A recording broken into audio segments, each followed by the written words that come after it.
Imagine a world where two economic giants, bound by history, shared values, and a trillion-dollar trade relationship, are now locked in a high-stakes game of chicken. On one side, an America led by a president who sees trade deficits as acts of war. On the other, a European Union scrambling to shield its industries while fending off accusations of unfair practices. But here's the twist. This isn't just about tariffs or trade barriers. Buried in the fine print of this showdown are clues about a seismic shift in global alliances, a secret weapon Europe is quietly sharpening, and a desperate Canadian pivot that could redraw the map of 21st century trade. Buckle up, because what happens next could make the 2008 financial crisis look like a minor squabble. Let's start with the spark. Last week, President Trump declared the EU out of line and vowed to hit Brussels with very substantial tariffs, singling out cars and farm goods. His gripe? A $160 billion goods trade deficit with Europe in 2023. They don't take our cars, they don't take our agricultural products. It's a disaster, he fumed. But here's the kicker. While Trump paints this as simple math, the real story is a tangled web of regulatory clashes, carbon taxes, and a 60-year-old transatlantic feud over chickens. Rewind to 1965. The US and EU nearly sparked a trade war over poultry, dubbed the Chicken War, when Europe blocked American frozen chicken imports. Lyndon Johnson retaliated with a 25% tariff on European trucks, a move that inadvertently birthed America's pickup truck obsession. Fast forward to 2025, and the stakes are infinitely higher. Trump isn't just targeting trucks, he's threatening a 25% tariff on all EU cars and a 10% levy on energy imports. For Europe, this isn't just about economics, it's existential. The EU sells 1.2 million vehicles annually to the US, supporting 14.6 million jobs across the bloc. A full-blown tariff war could shrink the Eurozone's growth to a 0.7% crawl in 2025, per Goldman Sachs. But wait, it gets juicier. Trump's threats arrive just as the EU rolls out its Carbon Border Adjustment Mechanism, CBAM, a first-of-its-kind tax on imports based on their carbon footprint. Starting next year, U.S. steel, cement, and chemicals entering Europe could face hefty levies because America lacks a national carbon pricing system. Brussels sees this as climate leadership. Trump calls it a scam to hurt U.S. jobs. The result? A regulatory standoff that could make the chicken war look like a playground tiff. Now let's talk about Europe's ace in the hole. In 2023, the EU quietly activated its anti-coercion instrument ACI, a legal nuke designed to retaliate against economic bullies without waiting for WTO approval. How does it work? Simple. If the US slaps tariffs on EU goods, Brussels can immediately target $4.3 billion worth of American exports, from Kentucky bourbon to Florida oranges. But here's the twist. The ACI isn't random. The EU has meticulously mapped these retaliatory tariffs to hit industries in politically sensitive U.S. swing states. Think Harley-Davidson motorcycles, Wisconsin, soybeans, Iowa, and cranberries, Michigan. One EU official put it bluntly. We've studied Trump's electoral map. Our tariffs will make his voters feel the pain. And they've done this before.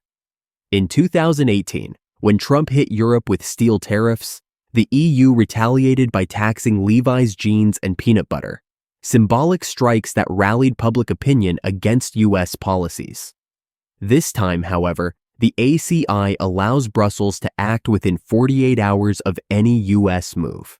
No debates, no delays, just surgical strikes on Trump's heartland. While the EU and U.S. square off, another drama unfolds north of the border. Last Monday, Trump delayed 25% tariffs on Canadian goods, but only for 30 days. The reason? Canada agreed to appoint a fentanyl czar, label cartels as terrorists, and boost border surveillance. On the surface, a temporary truce. But dig deeper, and you'll find Ottawa caught in a vice. 78% of Canadian exports go to the US, making tariff threats an economic death sentence. Enter the EU. Sensing an opportunity, Brussels has fast-tracked talks with Canada to expand their Strategic Partnership Agreement (SPA). The latest move, a joint EU-Canada health policy dialogue focused on pandemics and cancer research. But don't be fooled, this isn't just about saving lives. It's a strategic play to reduce Canada's dependence on the US market. One EU insider leaked, "If Trump blows up NAFTA 2.0, we want Canada in our orbit." Their natural resources and tech sector are irresistible. The numbers back this up. In 2023, the EU-Canada trade relationship hit $92 billion, with Europe enjoying a $28 billion surplus. With Trump's tariffs looming, Ottawa is quietly diverting 15% of its energy exports to EU ports. "We're done being America's gas station," a Canadian trade official muttered anonymously. Here's where it gets ironic. As Trump and the EU trade blows, China is the real winner. Beijing's response to Trump's tariffs? A smirk and a shrug. "We'll focus on our domestic market," declared a Chinese commerce minister last week.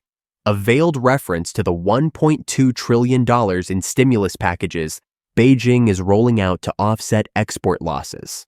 Meanwhile, Chinese EVs and solar panels are flooding European markets, filling the vacuum left by US-EU friction. But the EU isn't blind to this situation either. They are countering with a 50% tariff on Chinese EVs, accusing Beijing of state-sponsored dumping. Yet, as one German automaker grumbled, "We're stuck between Trump's tariffs and China's subsidies. It's like choosing between a hurricane and a tornado." This isn't just about cars or cheese. It's a battle for the soul of global trade. Rules-based versus power-based approaches to international relations that will shape economies for decades to come. The potential outcomes are varied but significant. First is the truce, where Trump backs down after some token concessions from Europe, perhaps agreeing to buy more LNG or shifting some auto production back to US soil. Likelihood, 30%. Second is the trade war, where full tariffs ignite, triggering an economic downturn that shrinks Eurozone GDP by up to 10%, leading Brussels to retaliate through its anti-coercion instrument, targeting key industries in swing states. Likelihood, 50%. Finally is the realignment, where Europe and Canada deepen their ties, forming an alternative North Atlantic trade bloc that sidelines American influence while China capitalizes by dominating Asian markets. Likelihood, 20%. This isn't just about USAID or Canadian exports. It represents larger shifts in global power dynamics that will determine how countries interact economically moving forward. The bottom line, this situation is complex yet critical for understanding future geopolitical relationships between these major players on both sides of the Atlantic Ocean, as well as their implications globally. So what's your takeaway? Keep your eyes peeled for three crucial developments: March 31st's Carbon Border Adjustment Mechanism deadline, Canada's impending tariff reprieve deadline, and any moves from China that may disrupt existing balances further, because in this game of economic brinkmanship, the first player who blinks could lose everything they've built up until now.